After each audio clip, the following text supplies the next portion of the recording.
నమస్తే, నా పేరు ప్రశాంతి. వైన్ న్యూస్ కు స్వాగతం. వైసీపీ కుల రాజకీయాలకు స్వస్తి పలకకపోతే ప్రజలు తగిన బుద్ధి చెబుతారని రాజానగరం ఎమ్మెల్యే బత్తుల బలరామకృష్ణ అన్నారు. విధ్వంసకర పాలనతో రాష్ట్రాన్ని అతలాకుతలం చేసిన వైకాపాకు ప్రజలు తగిన గుణపాఠం చెప్పినా ఆత్మ పరిశీలన చేసుకోకుండా రాజకీయ ప్రయోజనాలకు కులాల మధ్య చిచ్చు రేపుతుందని ఆయన మండిపడ్డారు. ఇదే విధానాలు కొనసాగిస్తే వైసీపీ పూర్తిగా తుడిచిపెట్టుకొని పోవడం ఖాయమన్నారు.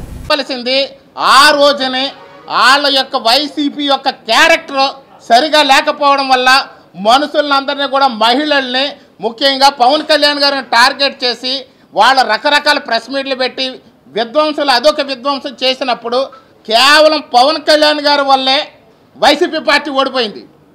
జగన్ గారు చెప్పారు, నిన్న అధఃపాతాళానికి తొక్కుదాని జగన్ నీ పార్టీని ఓడిస్తాను, ఖచ్చితంగా కూటమి ప్రభుత్వం నిలబెడతానని చెప్పి పవన్ కళ్యాణ్ గారు చెప్పారు. అందుకు ఆయన్ని బలహీనం చేయాలి, కాపుల్ని బలహీనం చేయాలని చెప్పి వాళ్ళ ప్రయత్నం తప్ప ఇందులో మరొకటి ఏమీ లేదని చెప్పి చెప్తున్నాను. ఆధారాలు కాదు, కేవలం వాళ్ళ పబ్లిసిటీ కోసం ఏదోటి చేస్తే ఒక పబ్లిసిటీ వస్తుందేమో అని చెప్పేసి ఆశపడుతున్నారు. వాళ్ళు ఏం చేసినా వాళ్ళ పబ్లిసిటీ రాదు. ఎప్పుడు వచ్చిన వాళ్ళ పబ్లిసిటీ ఎలా ఉంటుందంటే ఇంకా పాతాళానికి వెళ్ళిపోయేలా వస్తుంది తప్ప పబ్లిసిటీ వాళ్ళకి అసలు మంచి మార్కులు ప్రజలు వేయడానికి రెడీగా లేరు. ప్రజలకు అసలు 1% కూడా విశ్వాసం లేనటువంటి వైసీపీ పార్టీగా ప్రజలు గుర్తించారు.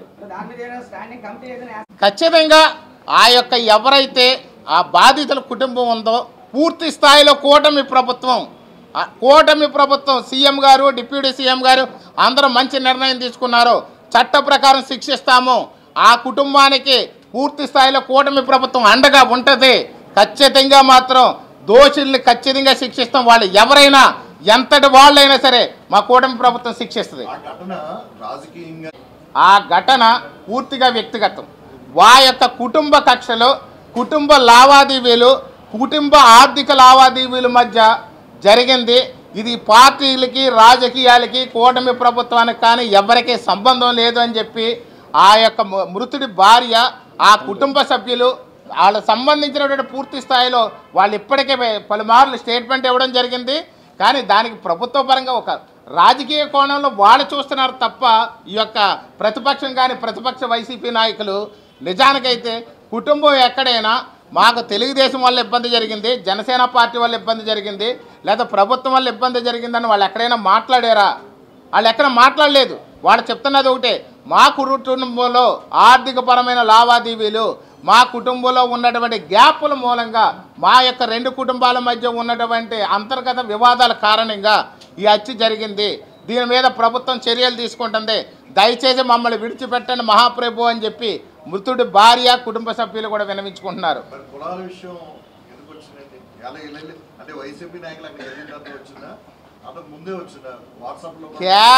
కేవలం కులం అనేది తీసుకొచ్చింది వైసీపీ నాయకులు.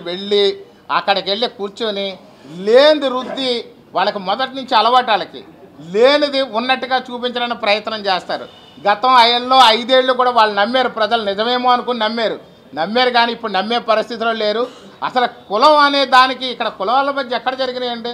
కులాల మధ్య అంటే 2 కులాలు కొట్టుకుంటారో లేదా 2 వర్గాల కింద కొట్టుకుంటారు. కానీ ఇక్కడ కులాలు లేవు. కేవలం ఒక హత్య జరిగింది. ఆ హత్య జరిగితే మనిషి చనిపోయాడు. అతనికి కూడా మా యొక్క జనసేన పార్టీ తరఫున అలాగే కూటమి ప్రభుత్వం తరఫున కూడా మేము ప్రగాఢ సానుభూతిని తెలియజేస్తున్నాం. కుటుంబానికి అండగా ఉంటాం. కానీ అలాంటివి కూడా జరగకూడదు. ఖచ్చితంగా జరిగింది. చట్టపరంగా చర్యలు తీసుకుంటున్నాం. అలాగే అతను శిక్షిస్తాం. అలాగే అతను ఎంతటి వాడైనా సరే శిక్షిస్తాం. కానీ వీళ్ళు కావాలని ఈ యొక్క రాజకీయ లబ్ధి కోసం మేము ఇంకా ఉన్నాము అని చెప్పి చెప్పడం కోసమే కేవలం వీళ్ళంతా కులాన్ని అందులో ఆపాదించి అక్కడ ఒక హత్య, కులాలకు సంబంధించిన హత్యగా వాళ్ళు మాట్లాడుతున్నారు. సార్ వాళ్ళకి ఏమి లేదు సార్. గత 5 ఏళ్ళు కూడా వాళ్ళ యొక్క ప్రభుత్వంలో ఉన్నంతకాలం వాళ్ళు ఎంతసేపు వాళ్ళ పరిపాలనను విస్మరించి, ఆంధ్రప్రదేశ్ ప్రజల యొక్క బాగోగులను విస్మరించి, అభివృద్ధి సంక్షేమం విస్మరించి కేవలం మిగిలిన వాళ్ళు తెడుతూ విధ్వంసం చేస్తూ ఎక్కడ అసాంఘిక కార్యక్రమాలు చేస్తూనే గడిపారు. ఇప్పుడు కూడా వాళ్ళకి అలవాటు అయిపోయి అదే అసాంఘిక కార్యక్రమాలు, అదే విధ్వంసం చేయాలని చూస్తున్నారు. కానీ కూటమి ప్రభుత్వం కానివ్వండి, ముఖ్యంగా ఉప ముఖ్యమంత్రి వర్యులు జనసేన పార్టీ అధ్యక్షులు పవన్ కళ్యాణ్ గారి తరఫున జన సైనికులు వీర మహిళలు కూడా ఏ విధంగానే కూడా ఉపేక్షించాం. ఇక ఇంతకు మించి వాళ్ళు వెళితే మాత్రం చర్యలు వేరే విధంగా ఉంటాయని చెప్పి మరొకసారి గుర్తు చేస్తున్నాం. కాపులకి ఎంతో ఇంతకంటే కూడా ఇది చాలా అన్యాయం. ఇప్పుడు జరిగినటువంటి కందుకూరు హత్య అనేది చాలా అన్యాయం. కానీ ఇంతకంటే పెద్దవి జరిగినప్పుడు మీరు చెప్పిన పెద్ద పెద్ద నాయకులందరూ ఏమైపోయారు? చాలా పెద్ద నేరాలు జరిగినాయి, చాలామందికి అన్యాయం జరిగింది. అది ఇంకా రాజకీయ కోణాల్లో జరిగినాయి, కుట్రపూరితంగా జరిగినాయి, కక్షపూరితంగా జరిగింది. ఆ వేళ ఏమైపోయారు ఈ నాయకులు? ఈ వేళ ఒక్కరోజు గుర్తొచ్చారు. టైంపాస్ కోసం వాళ్ళకి ఏ పని లేక ఈ రాష్ట్రం ప్రశాంతంగా ఉండడం, అదేదో సినిమాలో రావు గోపాలరావు చెప్పినట్టుగా ఊరు ప్రశాంతంగా ఉంటే మేము ప్రశాంతంగా ఉండలేను, అన్నం తిన్న అన్నం అరగదు అన్నట్టుగా వీళ్ళ ఖాళీగా ఉండి ఏ పని చేయాలో తెలియక వీళ్ళకి కావాలని చెప్పి కాపుల మధ్య విధ్వంసం సృష్టించాలనుకుంటున్నారు.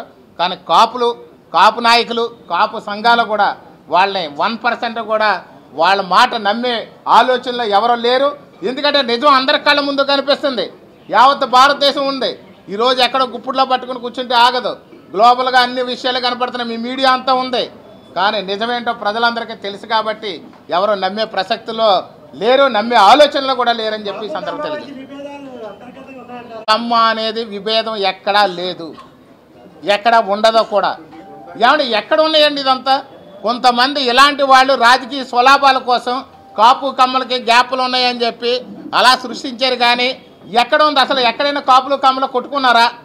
కాపులు కమ్మలు కలిసి ఎక్కడైనా దెబ్బలాడుకున్నారా? ఎక్కడైనా తగులు ఏర్పడ్డాయా? ఎక్కడ లేవు కదా, ఎక్కడ జరగలేదు. మొదటి నుంచి ఇదొక రకమైన బాణీని అలవాటు చేశారు వాళ్ళ రాజకీయ లబ్ధి కోసం.